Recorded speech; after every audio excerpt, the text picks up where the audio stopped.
Okay, calm down. You got rivers, man. You got rivers, man. Okay, calm down. Hello and welcome to the Katie Halper Show. Very excited to be here with you tonight. And apologies for the late start. We had a guest issue, and then we had a tech issue, and now we're here, and we're so excited. So let's see. We're going to bring on a guest who is joining us. We're really excited and honored to have on a guest joining us from Maui. We're going to be speaking to Kahala Johnson, an organizer.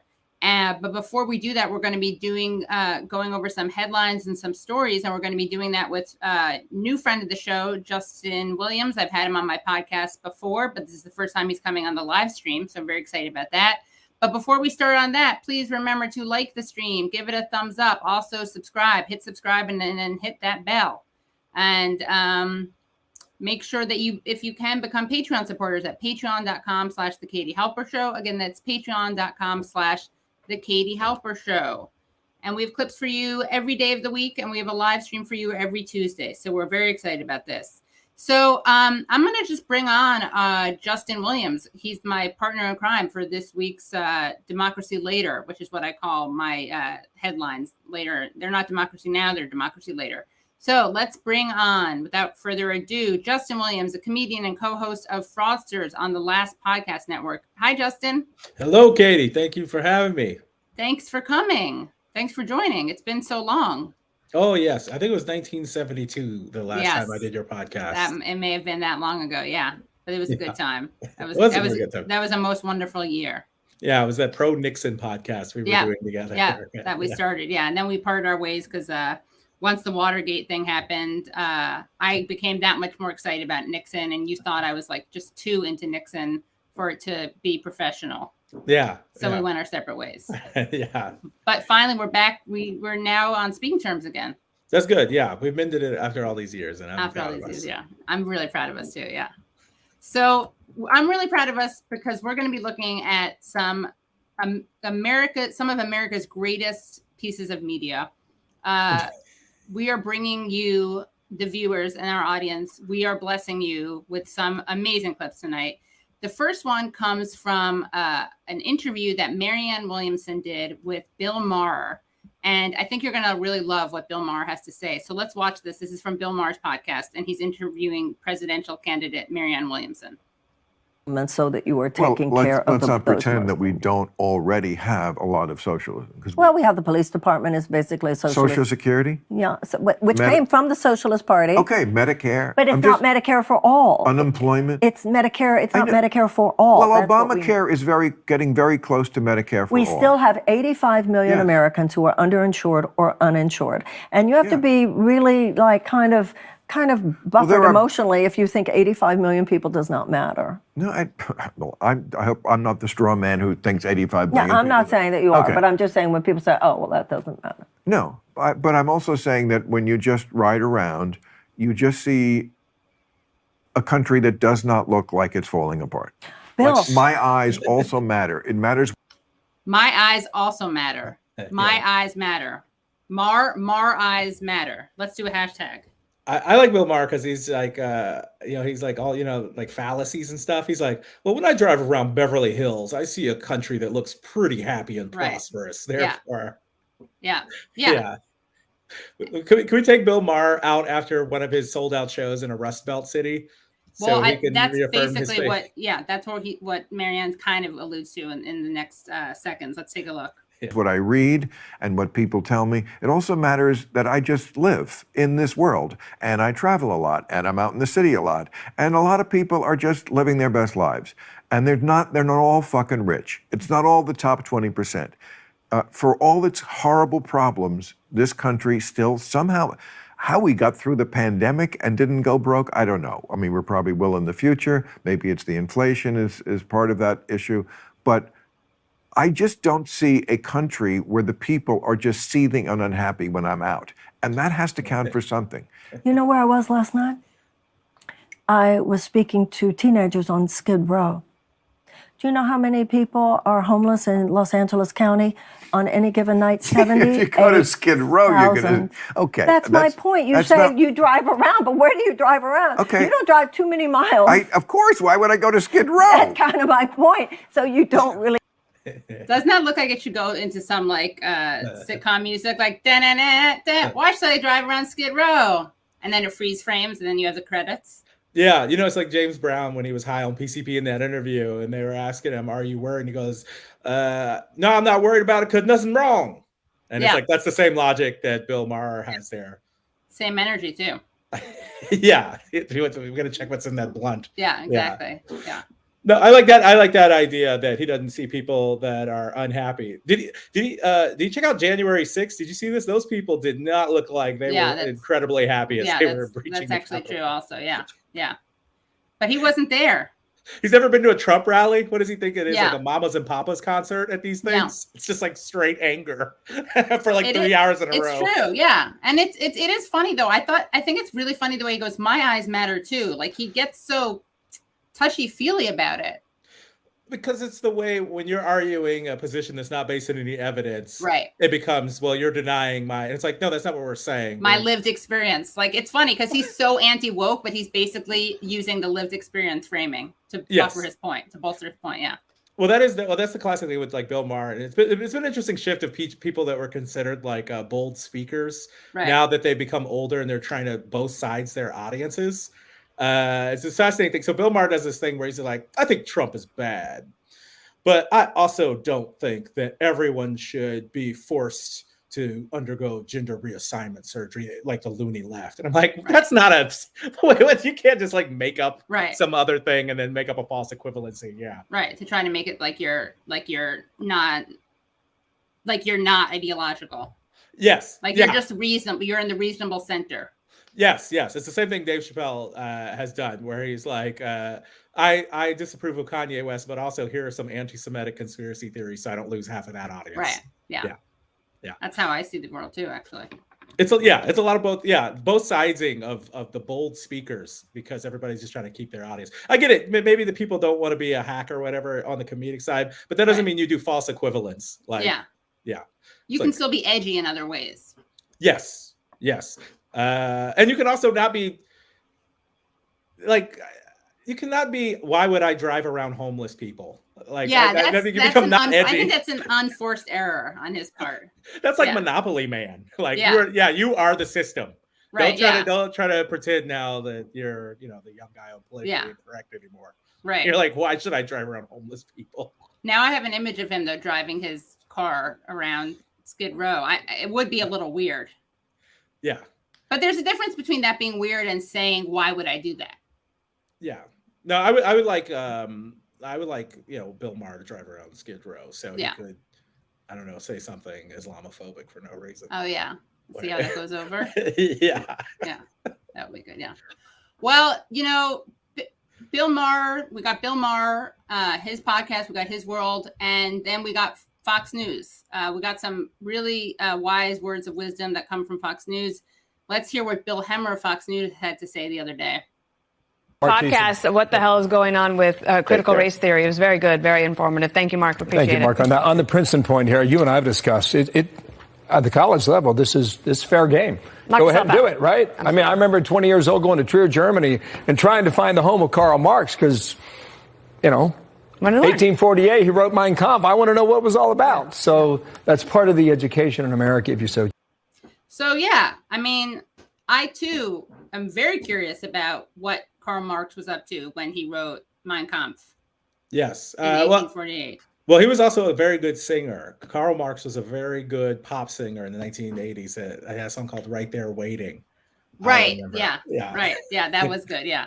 And of course, it was too edgy, but he did put Mein Kampf to that melody. Yes, it was. Yeah, music critics said it was a little incoherent and very anti-Semitic, but they did enjoy the production value and the vocals. Yeah. And they thought it was a little weird that it was coming from a Jew, Mein Kampf. But and we should clarify to people, no, he didn't write Mein Kampf. Of course, he's talking about the Communist Manifesto. Mein Kampf being Hitler's hit, My Struggle, which is slightly different from the Communist Manifesto. Well, let me tell you something. One thing I learned Not in to history Fox class. News though. Yeah. There's one thing I like that the right does, the way they conflate Nazism and communism as if those are not enemies. The opposite side of the same coin. Yeah. Right. Remember when they came up with Islamofascist? Oh yeah. Where that was really nice when they were trying to make up new terms. Yeah. No, I like it. I thought the craziest thing about Karl Marx writing Mein Kampf was when he put all of his brothers in it. Like, why was Groucho in it? Right. Groucho. Harpo. Never forget Harpo. Yeah. That was yeah. And then did it all, and then made that great song out of it. Yeah, it was. It was like it was a very good group song. It was like a Boys to Men single. Yeah, that would be good. Now I want to hear with AI. I bet we can do it. Can't we get with AI like Hitler and Karl Marx singing a song together, singing Richard Marx? Probably. Hitler would mess up the track though. He'd be shouting all over it. Yeah, no, right. He wouldn't let anyone else's voice shine, especially Marx, obviously, because he's Jewish. I mean, he converted, but I don't think. We know Hitler wouldn't have cared about that. Yeah. No, I like Fox News. It's always good. It's so funny. It's like that clip was so crazy because I also wanted to know what that update on critical race theory, as if it's some kind of moving like hurricane storm system. Like, thanks for that update on critical race theory that is moving past Puerto Rico towards Florida with level 5 speed. Level 5, yeah. It's always a hurricane for these people. Yeah, I'm like, can we get back to the phony centrism of Bill Maher, please? Actually, when I watch Fox News, I honestly want to make myself famous. I think I could really blow up if I did videos that were anti-critical race theory, but from the left. Yeah. Like, I criticize them for not being sufficiently Marxist. People would click on it. I don't know if they'd sit through it. Yeah. You could say, or critical race theory sometimes when it becomes centered on white people, but like the conflation of like critical race theory is not necessarily Black studies. Right. So if your critical race theory stuff is like telling white people not to be racist, that is actually has nothing to actually do with like Black people or Black history. Right. So that would be like a criticism, but Fox News doesn't care about that because it's all bad. It's all bad. Yeah. They want But I think I just do want to really get the click. I think I could really clickbait it if you think that you're going to come hear me do it from the right, but I'm actually just disappointed by how it doesn't take materialism into account enough. Yeah. Well, mine is that there's actually not enough promotion of violence in it. For me, my criticism about critical race theory, I go, you know what? Actually, is a good way to understand institutions is to point a shotgun at them. Yeah. That would really help if that were more popular, that kind of theory. I think they wouldn't be so opposed to critical race theories. The radical flank theory. I see what you're doing there. Yeah, this is actually why I've left groups like the Nation of Islam and the Black Panthers and even the New Black Panthers, because for me they weren't sufficiently militant enough. Right. Yeah, like they were like, hold on, like you got to wait till you get your beret on first, and I've already shot up the room. Yeah, exactly. I hope this doesn't get demonetized. This stream. This stream? Yeah. No, they can't demonetize this. They can, but just so people know, Justin obviously is a man of peace. Oh yeah. Oh, this is all satire, everybody. I've never shot up a room. Yeah, not even a corner. Not even a corner. No, yeah, nothing was ever shot up. Yeah. It was, and I also I do believe in critical race theory, though. Yeah. I believe that we should make white people ashamed of themselves. Yeah, even more than some of us already are. Yeah. Yeah, I think if you're not teaching a 3-year-old to that's white in the suburbs to hate themselves, then that school should be banned. We're going to start a reverse Florida, where it's going to be like young white children re-education camps. It'd be like Clockwork Orange. Yeah. Where we just have like white kids. If there's not enough critical race theory, you shut them down. Yeah. And if the race theory is if it's not critical enough, like it has to get real critical, like critical condition. Real critical. Yeah. Well, I've had on certain guests, like Black radical guests, who think it's too liberal, critical race theory. Yeah. Well, that's the thing. Sometimes Black radicals. It's not socialist enough. Yeah, but you can become so radical, you could become conservative. You never like maybe not those people, but no. Like the Nation of Islam. Yeah. Like how they're like in a crazy blend of like this is either super liberal or like insanely right wing, right? Yeah. Yeah. They're interesting. Yeah. Who did you have on? Who did you have on? You know, various people. I don't want to name names. Okay. But or maybe I'll name names. I'll see how I feel later on. But like Cherise Stella Burden. Mm-hmm. And they were just saying that it was just like kind of like a bourgeois liberal project. Yeah. Yeah, they're right though, and I think sometimes I find it's a jobs program for certain people in academia. Oh, definitely, too. Yeah. Cherise Burden Stelly. I said it the wrong way. Burden Stelly. I inverted her last names, but she's great. Yeah. Would love to have her back on. She's a great. Can I say what you do besides comedy, or is that hidden?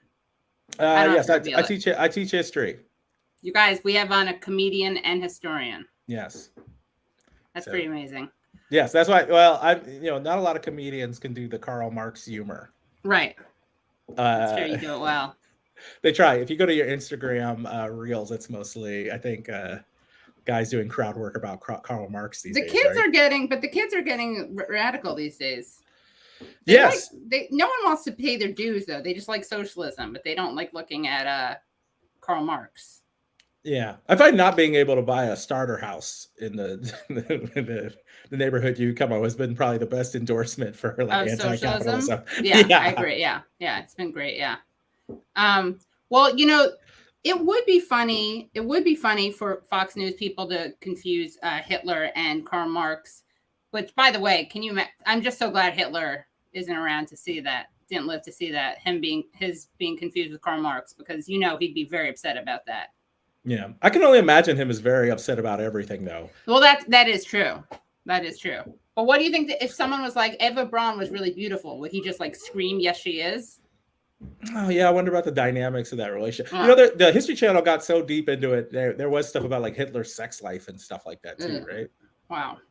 Yeah. Oh my gosh, I feel so bad for anyone involved in that. What I always like, I kind of believe with kind of like the Sacha Baron Cohen thing. It's like, thank God Hitler didn't have the internet. Or how many people on the internet are just Hitler now, but like don't have like access to like a nation state. Oh, you mean like globalization watered it down a little bit? Yeah, like there are so many Hitlers now. Like I get clips of like very like.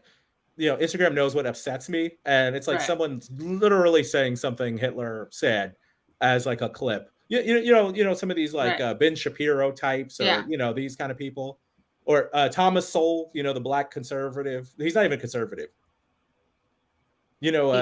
Thomas Sowell. He's like I think one thing black people should recognize is the way that slavery elevated us. Oh, wow. As a people. Yeah, that kind of stuff. And you're like, oh, Ron DeSantis he should appoint him a Secretary of Education. They will. Yeah, they love like libertarians and stuff. They love Thomas Sowell. Yeah. Well, let's show, this isn't a video clip. We do have one more video clip for you, but I wanted to show an article that viewers may remember last week I had on the wonderful Eugene Puryear, and we responded to a McCarthyite hit piece written by the New York Times that vilified Code Pink, Tricontinental, and the People's Forum, these anti-war organizations. They tried to link them to China. And we warned against how dangerous this was. In fact, if you haven't seen it, I really encourage people to watch last week's stream. And also we have some clips from that stream, one about McCarthyism and one about basically just destroying the New York Times' talking points against these organizations. And I hope the New York Times is proud of itself, because the New York Times inspired a radical truth teller. And let's I'm going to tell you who this truth teller is. Let's throw this up on the screen, Brad. None other than Marco Rubio. So thank God for the New York Times, because now that the New York Times wrote this hit piece, Marco Rubio wrote to Attorney General Merrick Garland and wants these organizations to be investigated. He writes, "I write to express my concern over," can you zoom in more, Brad? "Over certain far-left organizations that are reportedly tied to the Chinese Communist Party and operating with impunity in the United States. Combating Beijing's malign influence must be a key objective for the U.S. Department of Justice. Unfortunately, it appears the DOJ is either unaware or ambivalent to this growing threat. It appears," okay, Marco, just just in terms of writing, you shouldn't say it appears so close to each other. You know what I'm saying? I used to teach history in high school, and I would just take off. I would have rewritten that in the comments. It appears that organizations tied to Neville Roy Singham, a U.S. citizen, have been receiving direction from the CCP. Mr. Singham is the founder of ThoughtWorks, a Chicago-based software consultancy, and for many years promoted far-left causes. Mr. Singham reportedly created a dark money system that allows him to send funds to a number of far-left organizations. And then he says, according to the New York Times, reporters, quote, tracked hundreds of millions of dollars to groups linked to Mr. Singham that mix progressive advocacy with Chinese government talking points, end quote. So the problem with this, of course, is that there are lots of things that places like the New York Times and, you know, cretins like Marco Rubio would dismiss as Chinese government talking points. But there are also things that people just believe in. Yeah. And not because China finds them politically convenient. It's like what they did with Russiagate when they were mad at, like, Jill Stein was a Russian operative, or Abby Martin was a Russian operative, or spouting Russian talking points because she would talk about Black Lives Matter. Mm-hmm. Yeah, and it's also like the hypocrisy of casting aspersions on dark money when none of these people support like actual like campaign finance reform, of course, actual transparency and donations, yeah. right? Because they've all got all these bundled donors and all these organizations and all this stuff. Yeah. So I'm glad the New York Times. I mean, it's almost refreshing. It's like we were saying that stuff like this was dangerous and will unleash persecution and a witch hunt, and sure enough, it does, and it did. And it's just shameful that more people aren't speaking out about it. And it's shameful that people aren't up in arms about it. Even people who don't particularly like Code Pink. Everyone should be upset when people are accused baselessly of taking orders from China. And that article in the New York Times has absolutely no evidence in it.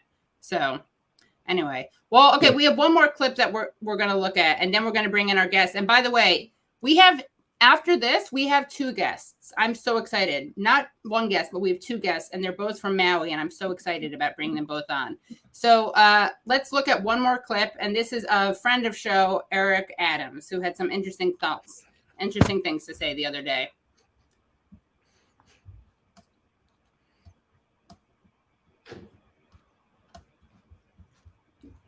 And this was at a ceremony for India on its Independence Day.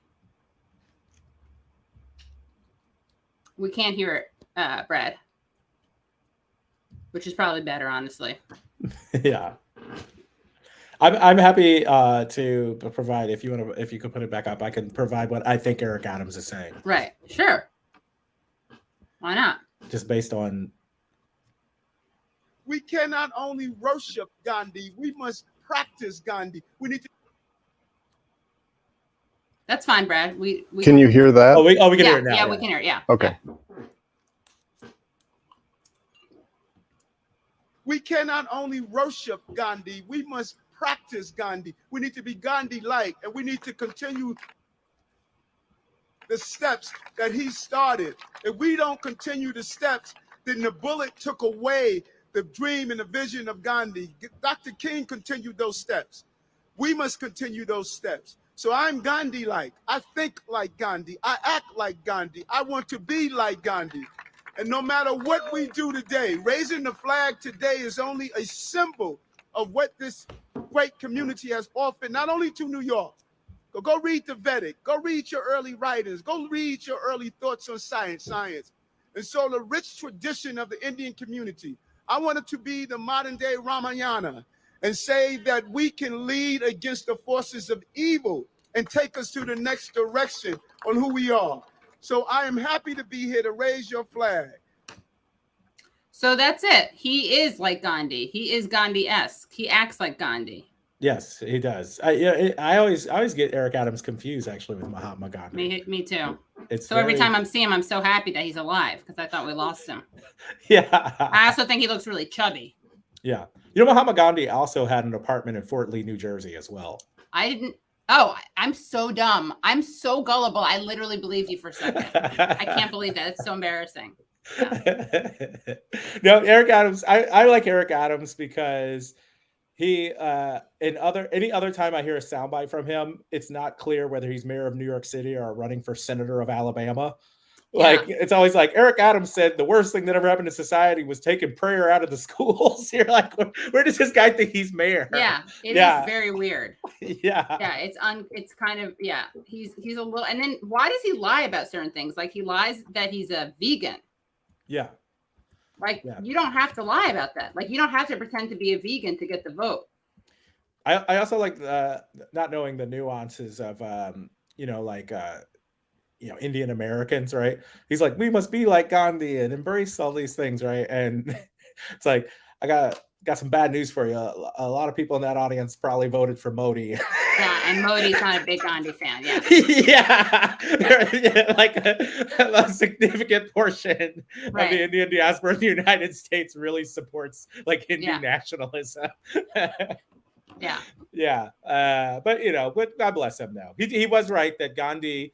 There's a good thread back to that letter. I saw Kwame Nkrumah's name was evoked, and so Gandhi, who practiced nonviolence and nonviolent resistance, at least, was shot to death. Martin Luther King, same thing, shot to death, and Kwame Nkrumah, deposed by the CIA, after becoming a little bit of dictator. But right? But so maybe Eric Adams, if he practices like Gandhi so hard, and he really becomes the next great soul, he will not lose an election.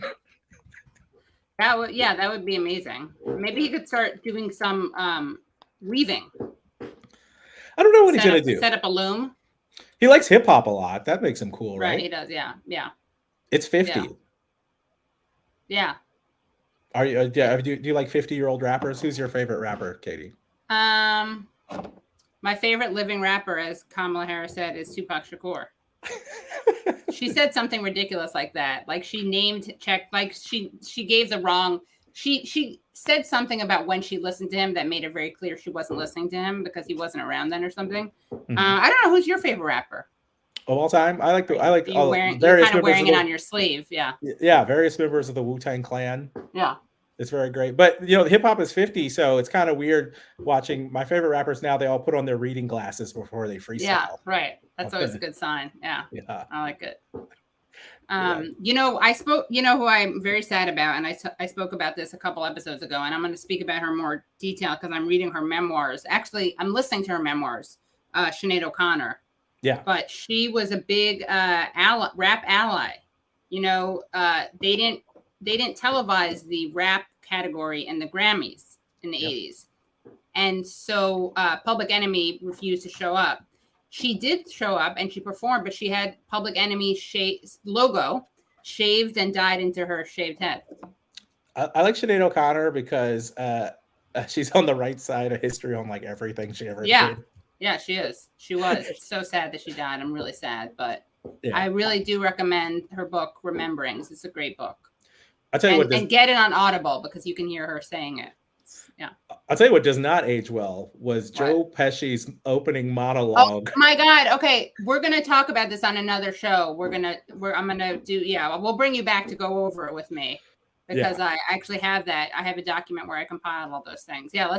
Come back for the Sinead segment. I would love to. Because I have some clips prepared for that. Yeah. Well, spoiler alert though, Joe Pesci said what? He'd kick her ass.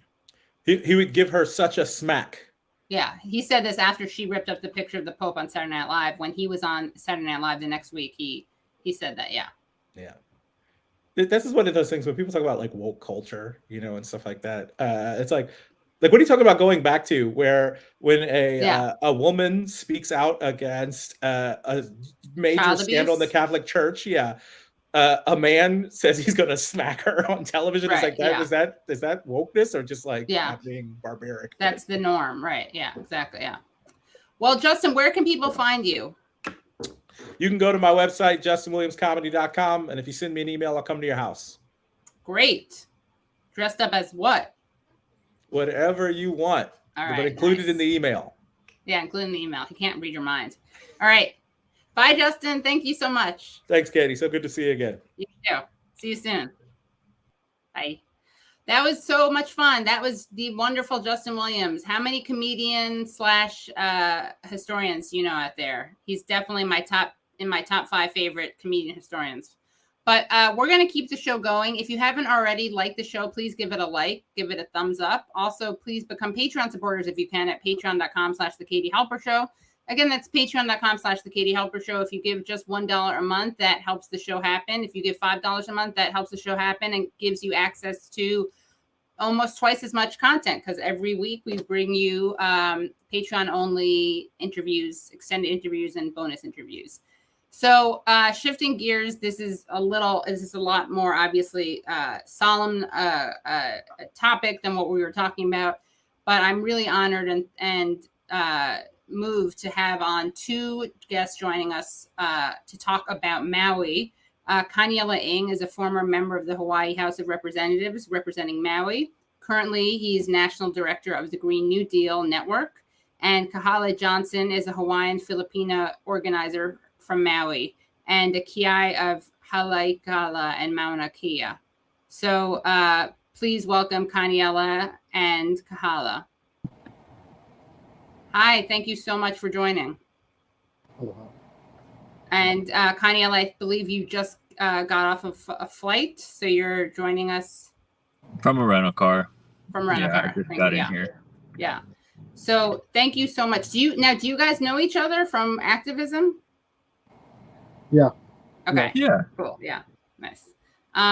So I don't know how to say this without sound. It's like an understatement, but I'm so sorry about what's happened.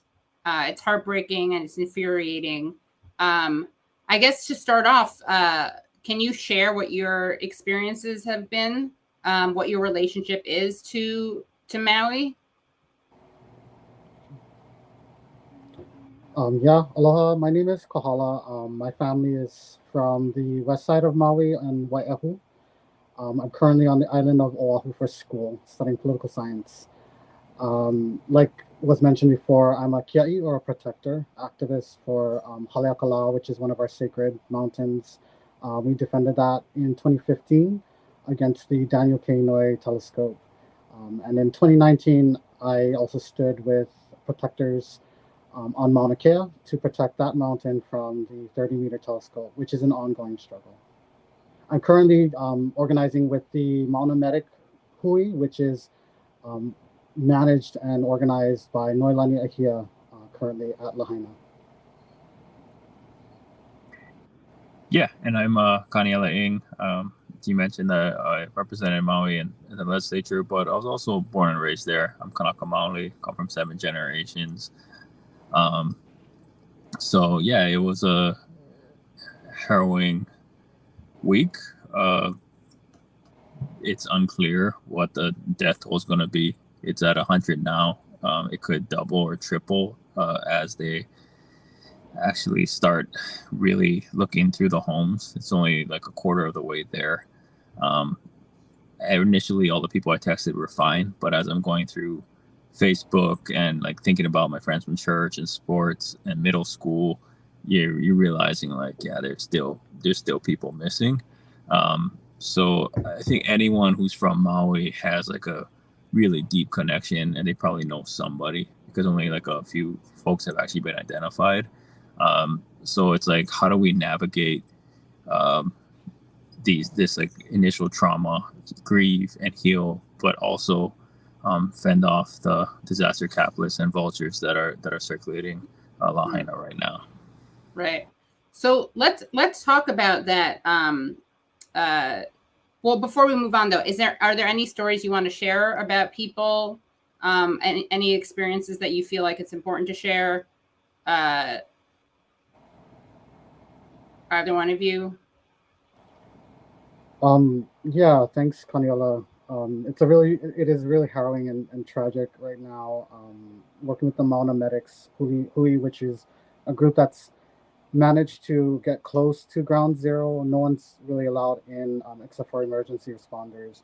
But this Hui has kind of taken the initiative as a grassroots organization to go out into the pockets and satellites of folks who've organized around, who are still in Lahaina and are still needing basic needs, materials, medicines. And so this group has done a really good job at making sure to make sure those needs are met, while also defying some of the colonial and imperial impositions that larger NGO, NPO members, as well as the government, have brought forward. So. And can you talk about, can you guys talk about the connect? And by the way, this is not, I just want to make sure, because I realize that it looks like I'm drinking wine or something. This is just water and ice, because I don't want people to think I'm like pouring back shots while we're talking about something like this. So can you talk about the connection between imperialism and these fires, and colonialism, neocolonialism, and these fires? I mean, there's so many layers to that, but yeah, sure.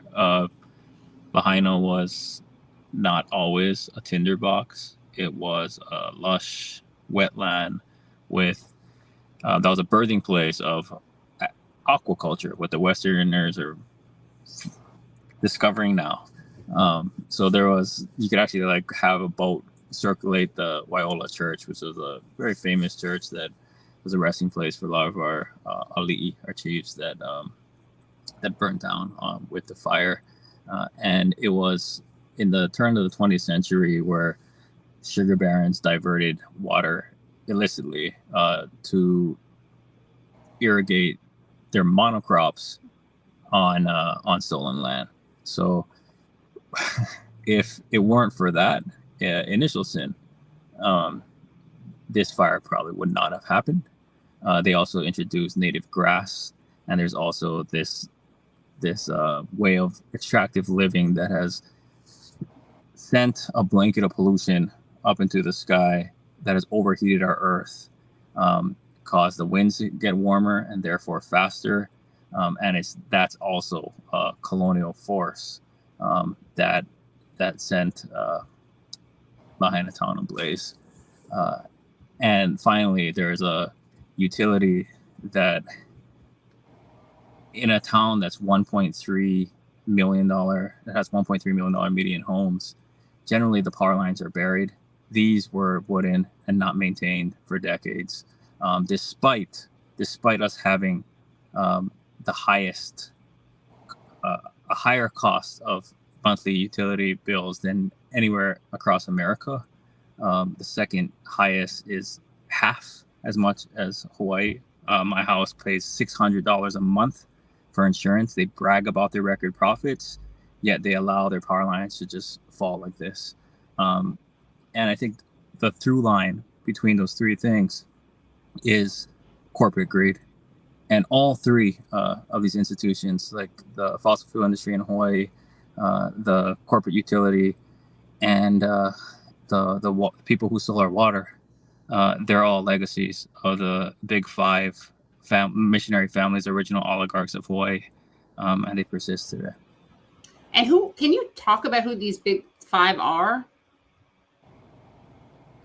Yeah, these are names like Alexander and Baldwin Campbell, and basically these are folks who are descendants of the missionaries, Calvinists who came to Hawaii and brought over their religious ideologies, which also led to them getting close to the Hawaiian monarchy at that time. And a lot of their work was to influence the way that the structure of government, law would proceed. They were able to accumulate enough capital and land to create beginnings of a plantation economy, which saw the exploitation of native labor, and then later, after the overthrow of the kingdom in 1893 and 1898, annexation, proposed annexation, we saw the influx of contract labor from other areas of the world, particularly Asia. This plantation economy, this big five, are also the folks who led the overthrow of the kingdom in 1893 and 1898. So we have this kind of continuum of white, rich men, capitalists, plantation owners, controlling not just the government, but also, as Kaniela mentioned, the water resources, land resources, which is the prelude to what we're seeing right now with consequences with the fire. And are these people, they stayed do they live in Hawaii? Do they have houses there and live in other states as well? Yeah, so the Baldwin Estate is like something like the Righteous Gemstones, where they have like just way too much land and a bunch of bumbling children. Yeah. Like, you know, those types. But these are now like these are like publicly traded companies with shareholders that have no vested interest in Hawaii.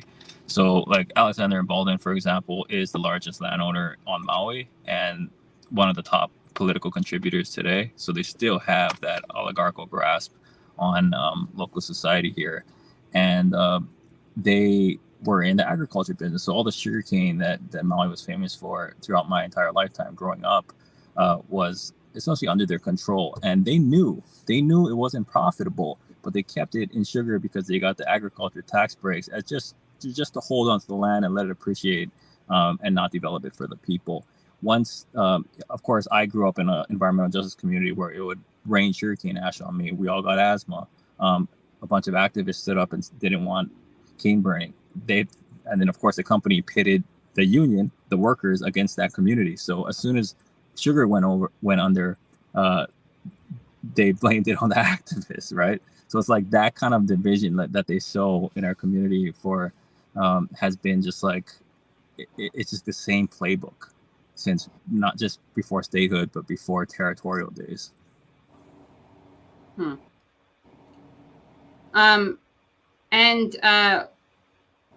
What else do you think that the media is not getting right in its coverage of what's happening?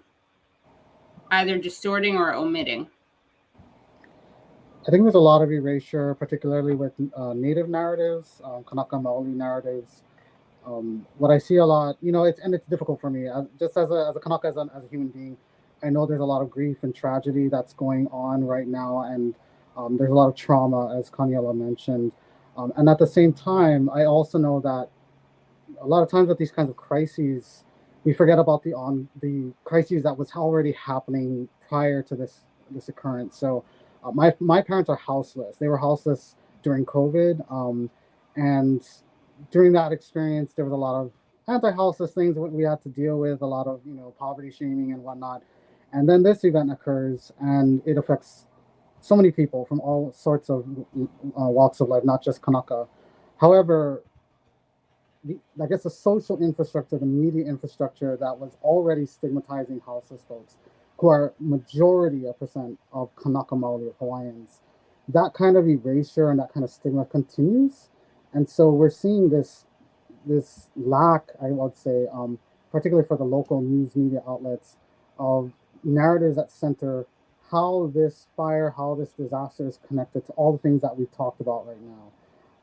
Most of the information that I'm getting is from activists and grassroots folks on the ground who are talking to the continent, because that's or folks on the U.S. and other in the international realm, because that's almost the only way that we can get our own stories. Here's like getting it out of that hegemony, that oligarchy control of the narrative. But yeah, I think that's a really big thing. How Hawaiians have been dealing with, we're the most harmed in these situations, to come from the transformative justice language. We're the most harmed. We're survivors, and we've been facing these kinds of disasters for years because of imperialism and colonialism, and they've exacerbated our social issues, our political issues. That should be centered a lot more. And there's a reason why that's not happening, because the groups who, like the Big Five, who overthrew our kingdom, who continue to oppress our people, control the media. So, yeah. Yeah. Well, speaking of the media, the media's focus in this tragedy and this outrage, Brad, can you go to the tweet from I just texted you about it. Yeah. No, the other one, not this one yet.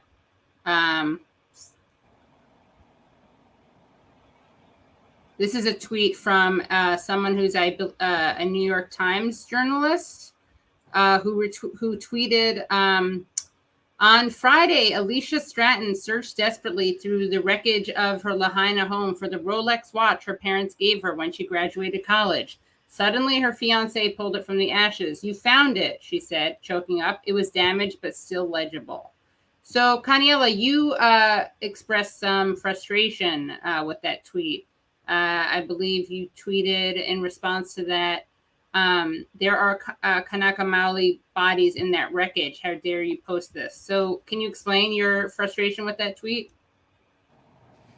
I mean, that's what it is. Like, the fuck? I mean, it's like, I guess it's cute and kitschy if you're a New York Times reader who happen to be like upper middle class white readers. But I mean, if this was like 3 months from now, it would be distasteful. But right now, when people are still looking for their loved ones, it's fucking disgraceful. Like, these people, I mean, when we talk about like oligarchs control the media, we don't mean, we do mean like billionaires buying the media, like that is actually happening. But there's supposed to be like a firewall between the ad room and the newsroom. And if you ever pick up a New York Times, any day of the week, you'll see New York Times like paid article. I mean, Rolex paid articles in it. Right. And then like this, like it's like so blatant, you know. Out of all the times, it's like when all the eyeballs are on Maui, you like place this ad for them, and it's disgusting. I don't know what else to say. Like, well, yeah. I mean, it's just like you said, there were still people missing, and there's still people missing now, and we're supposed to get touched or excited about a found ridiculously expensive watch. Yeah, and it's like we're talking about it. I tweeted about it. It went very viral, and like that's what they want. So it's like it's hard to. It's like the systemic problem of like journalism for clicks and understanding their audience. Their audience is people who care about, who might have got a Rolex from their parents as well, and they can relate to it. That's the truth. Yeah, that's true. So like, as long as we have media that's controlled by corporations, we should expect this kind of thing. Yeah, like if we fire this reporter, the next one would do the same thing. Oh yeah, it's not right. Like, it's systemic. It's not about this one random reporter, right? It's this media ecosystem in which something like that would even happen. And he's not acting in a vacuum either, right? I mean, he's a complete plug. Like, he still deserves to be reprimanded. Don't get me wrong. Sure, but it's not just one person. He's not like an outlier. He's not what is it? It's not a bug. He's a feature. Yeah, exactly. Yeah. And I want to see. I want to share with you guys a response from Biden. So the first response we're going to look at is a series of tweets where he announces some policy. So we have here's Biden. He tweets out, as residents of Hawaii mourn the loss of life and devastation taking place across their beautiful home, we mourn with them. Like I've said, not only our prayers are with those impacted, but every asset we have will be available to them. Here's the latest. 1, FEMA's temporary sheltering assistance is now available for residents who are displaced from their homes by the wildfires, allowing survivors to shelter in hotels or motels temporarily as they develop long-term housing plans. 2, we're laser focused on getting aid to survivors, including critical needs assistance. A one-time $700 payment per household, offering relief during an unimaginably difficult time. We have staff on the ground dedicated to helping survivors navigate the registration process. So what are your thoughts on this one-time payment? I'm gonna let Kahala speak to it, because unsheltered folks aren't getting it if it's like per household, and immigrants, and like if you're undocumented, if you're the migrant workers that they exploited, like you're not getting this, and you can take it from there, Kahala. Yeah, this is typical of what we've seen with these kinds of centrist arguments that, you know, it's a drop in the bucket, and I'll be honest, on the front lines, we don't see that. We don't see that coming in. What we do see are folks from all sorts of different backgrounds coming in and just volunteering and helping. What you'll hear a lot at the front lines are folks believing in just community, and realizing that all the shit that Kanaka Maoli have had to deal with, including white supremacy, capitalist degradation of our lands and whatnot, folks are realizing that, oh, wow, Hawaiians, you have networks, you organize really well in these kinds of situations, kind of like on Mauna Kea or Haleakala. And so I'm not an American, so I can say this. I don't think the government will be there in any capacity, even when they're promising these kinds of, small remittance packages. And what I do believe in, though, is the power of Kanaka Maui and our allies, our comrades, and people who are there with us, fighting for us, with some of them having also lost everything in the fire. And that's inspiring. It's something that I've been really thinking about over the past couple of days. Yeah, and I'll add that like government can be a force for good when it's like unmoored from like corporate influence and certain influences. It's just a really unique and paradoxical relationship between like the federal government and the state government and like communities on the ground here. And there's a lack of trust right now, even in receiving aid from FEMA and the Red Cross. And I think what's vital right now is for us to make sure that when there's outreach happening, that it's like from community to community. So rather than looking at it through the colonial lens of like helping people, we're like empowering them by actually going to the ground and being like, here's like what you got to know about FEMA. Here's what you got to know about insurance claims. And I'm going there right now. We're going to like organize people at all the different hubs that Red Cross didn't set up, the community set up, to actually go and do these wellness checks themselves, and then compile that and then use that data to actually address needs as like in the long run, but also build power. So maybe 2 years from now, we have 200 people that we can, and like 20 community leaders that can mobilize 200 people to build homes. The next day, go to the council, present a community-run master plan for development. Like that's the ultimate goal. And it's like everything we need to be doing is with an eye on power. We call it ho'omana here in Hawaii. Like we should be power hungry in a way, not in the colonial way where it's a power over, but power with and power for. And that's like why we created this like Hawaii recovery fund. So because it's like right now, it's all about charity. But we know what happens. Like once the acute trauma is gone, the cameras leave. It's tough. We demobilize, and we're waiting for like the next shoe to drop. But really,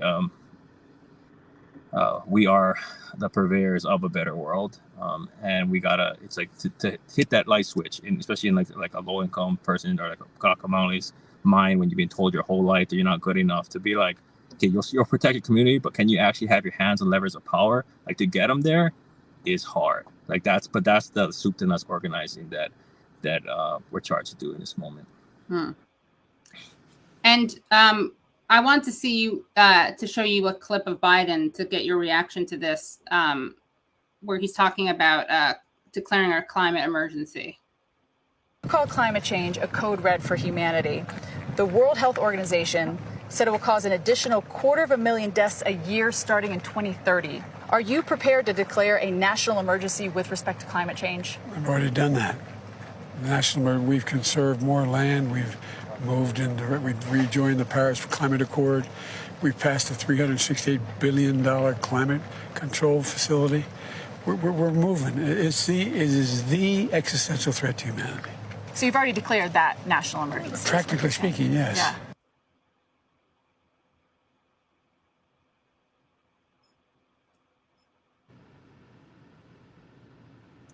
Yeah, I mean, remember when Democrats used to talk about, I believe in science? Yeah. Like, this is climate denial. What Biden has done so far was more than other presidents, but it's only because the movement was fed up and we rose up in ways that we haven't in the past. And it wasn't nearly enough. The Inflation Reduction Act had a lot of provisions in there that actually worsened inequality, that actually left low-income people of color worse off. So I think in terms of decarbonization, like maybe it'll get us closer to 3 degrees, 4 degrees, like 3.5 degrees warming compared to pre-industrial levels. That's still catastrophic.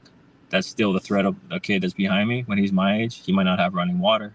his whole town might be burnt. Like what this disaster showed me. I do this work for a living, this climate stuff. I do this full time. And I still talk about climate like how I just did 10 years from now, whatever. But like the urgency is what happened in Lahaina could happen to any of us. It could happen to your community, Katie, like the schools your kids go to, the church you pray in, the grocery store you shop could be reduced to ashes tonight while you sleep. Like that's the urgency of this crisis. So to say that you practically done something is insulting to the legacies of all who perished in this fire. And anything less at this point than like $1 trillion a year from the US government is just unacceptable, because morally, just how much we contribute, all the main companies that are producing over 70% of the carbon pollution today originate from the US. So like, like to pass the buck at this point when you did the bare minimum is anti-science, and it's outright climate denial. Yeah. Kahala, what about you? Do you have any reaction to that? Yeah, I mean, I kind of want to get angry, but part of me is also just really desensitized to anything coming out of this establishment at the moment. But I hear what Kaniela is saying, definitely, as somebody who's been working on that. The sad part though is that despite these images of real consequences of climate change, sea level rise, all the things, despite all of that, you still have that one fucking tourist who's going out on the boats, on the tour boats to like go see the turtles while everything behind them is completely ruined, that mentality, that's not rare, that's very common. And I wish I could say, I want to hope that folks aren't going to be that way all the time, that they're going to have a lot more compassion and empathy, and more importantly, do something about this in their own communities that they're accountable to. And then the Rolex watch, so it's a lot of feels, it's a lot of re-traumatizations. What's helped me though is talking with those who are on the ground, talking with those who are supporting us from the other islands, and just reminding them of whatever happens, we're here for each other. Nobody saves us but us, right? And that power that comes from the community, when we recognize it, we recognize each other. I think that's worth a lot more than any kind of recognition or acknowledgement from the establishment. Though they need to do their shit. I'll be real about that too. Yeah, I mean, I would love to just do like on the ground work towards like sovereignty, but like, what's a sovereign nation if the whole Hawaii is burned to the ground and we don't have running water? Like that's the severity of this crisis. And unfortunately, the only institution that's big enough to solve it in terms of the scale and scope of the crisis is the federal government. So I got to play that game, I feel like, or like, what am I doing? But also I got to stay rooted in local organizing, because when I don't, I just like crumble. So that's why I'm like, we're setting up these hubs, we're doing the wellness checks, and we have an eye for like the long-term power building in this project. Kaniela, does your son, I met your son, does he want to say anything? Not to put him on the spot, but probably, if he does. He's been like playing chess on his iPad. Hey. Hi. Can you tell everyone what your name is and how old you are? My name is Laguna, and I am 7 now. And how are you doing? Good. How is it? Has the have you been okay during the fires? Are you how have you been experiencing that? Oh, we live in Honolulu. We live in Oahu. Right. It's his first time on Maui. We just picked up a rental car. It is not my first time on Maui. First time since the fire. Yeah. But what do you think? What do you think of the work that your dad does, like with climate change? Or I know you're an activist yourself. Like you wanted to protest a certain day for a long time. So, yeah. Do you think it's important work? Yes. And what do you want to do when you grow up? I can't see. Can you turn your head out more? I don't know yet. You don't know yet. Yeah. He's gonna be a doctor. supreme leader, actor, Doctor? all the above. Are you No, I don't know. We're serious? we're Asian parents. Yeah, right. So, yeah. Michael said he's gonna be. What's he saying? What's he saying? He's saying he doesn't have to be a doctor because his brother is going to be a doctor. He can be a doctor. Nice. Well, you guys have been so generous with your time, and I know it's such a hard time, and there's so much to do. So, any final thoughts, messages that you want to leave the audience with? Yeah, I am like everyone has their own God. I'm not in a position to cast moral judgments on anyone, but if deciding to come to Hawaii, if you have a vacation planned, just weigh. Just think about you frolicking in this waters while that so many of our loved ones drowned in. You're like, is that the choice you want to make? And if you're looking at ever buying a home in Hawaii, just know that the 1,000 missing didn't include all those houses, people that were forced out. And in fact, Lahaina wouldn't be the dry tinderbox that it was if it wasn't for that demand. So yeah, we have collective responsibility. There's systems to blame, but you also gotta realize like how you contribute to the problem yourself.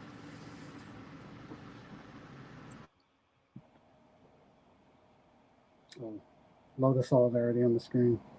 For me, echoing the same thing, don't come to Hawaii. It's going to be said over and over again.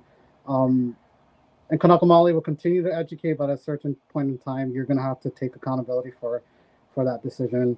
The other thing is also with the predatory corporations that are coming in, it's important that we recognize that Hawaiians we're not giving up. We're not going to leave. We're still going to be here. If you can give that money that you would have to like buy your second, third, fourth home in Hawaii to Kanaka Maoli, who have been unsheltered for a long time. My parents, other folks, I have a long list of folks, of unsheltered folks that you can donate that money to from your vacation or second, third home. That's solidarity. That's land back. That's all the things that can help us to practice our sovereignty and our self-determination. So, yeah. And mahalo for everyone else thank you for everyone else who's been supporting us all the way. We really appreciate that. Solidarity and liberation. Brad has a question, and then I also wanted to ask you guys if you have any places that you would like to encourage people to donate to.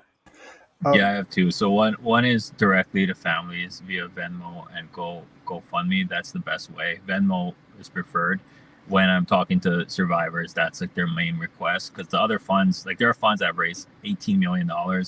No one knows where that's going. Those funds, while they might be positioned decently to disperse funds rapidly, not rapid enough, but that's because of their institutional ties. It also positions them to be the most likely to enable disaster capitalists to exploit this tragedy. So,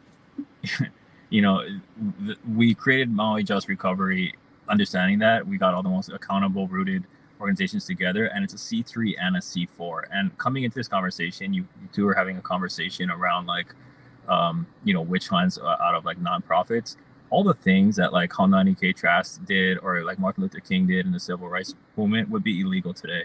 The national tenants' rights or welfare rights organizations would be illegal because the IRS has weaponized their regulation against the movement. So we realize like if we're going to do the work that's going to be required in the long run, we're going to need money that's not more to like direct aid, especially as like FEMA and all the other like billions of dollars mobilized. It's going to take $6 billion to rebuild. That money isn't going to come from philanthropy. That money is not going to come from the grassroots. We're going to have to find money to leverage those funds from governments. That's just the reality of it.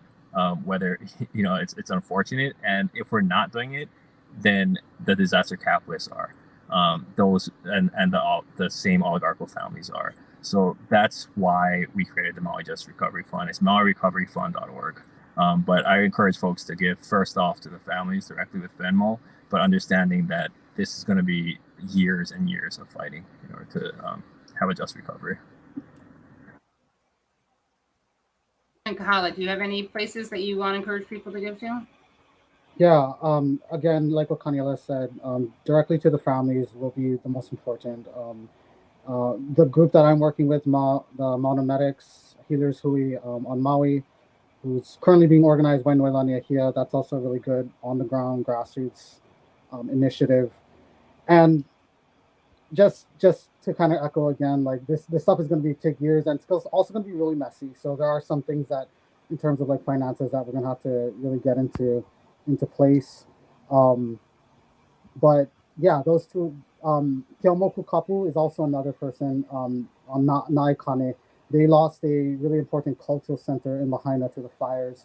A lot of our religious items, our cultural items, archival documents all went up in flames. So they will need help to restore that effort. I appreciate everyone for your donations and solidarity.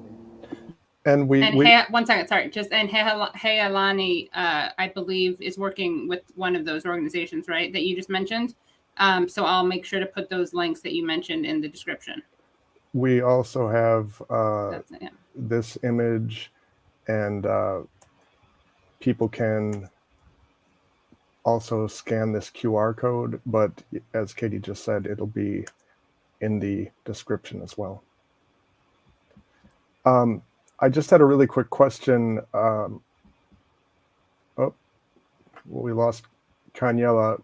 I don't know if Kahala, if you would be positioned to be able to speak to this, but my question was, after seeing that video clip of Biden saying that he had practically declared a climate emergency, it made me think of this bit of headline I remembered seeing about how he has been granting more oil and gas permits than Trump has.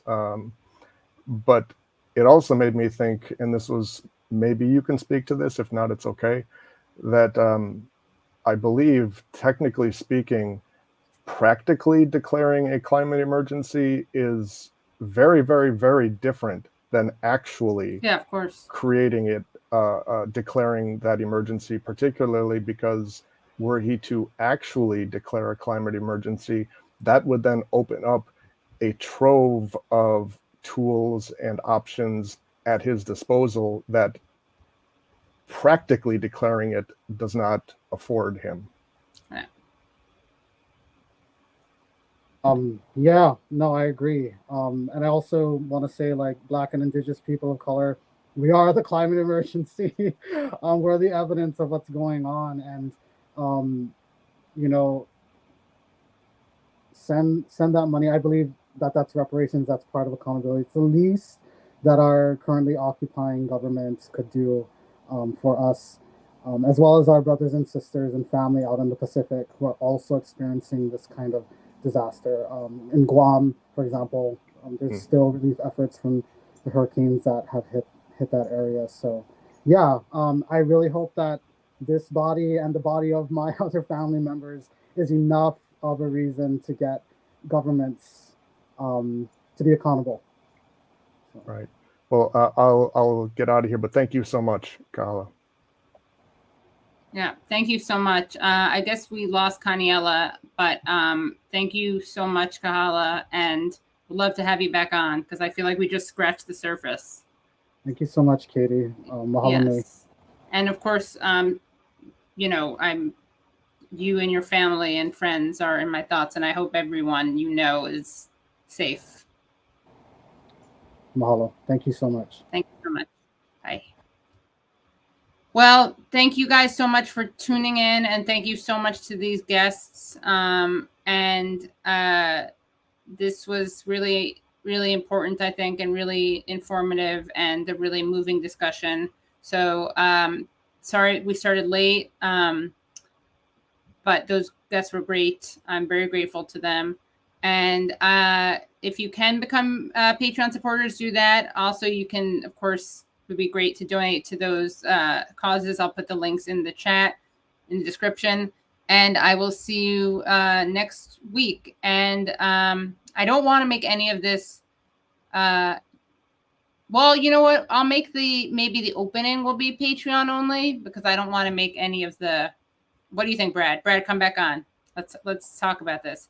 What do you think? What if the headlines are the Patreon? Well, I think that we could definitely do that. Or, this coming week, we could, as we did previously, where then we gave the patrons an entire interview the week after, because we wanted to keep up the entire discussion. I think that we could do that also. It seemed like the patrons were very supportive and understanding when stuff like that happens. Yeah. And in this case too, it's like, it seems. So we'll just give a really good Patreon next week. Yeah. And they will get it with the regular mic and camera and. Yeah, exactly. Yeah. Right. Yeah. Right. Yeah. Okay. Okay. Well, thank you so much. And we will see you next week. Thank you, Brad. Thank you, Nick, who's behind the scenes with us. Thank you, Phantom Esfanta, for the clips. And I'm traveling right now, so no call-in, but I'll see you next week on call-in. Bye, everyone. Okay, calm down. You're getting nervous, man. You're getting nervous, man. Okay,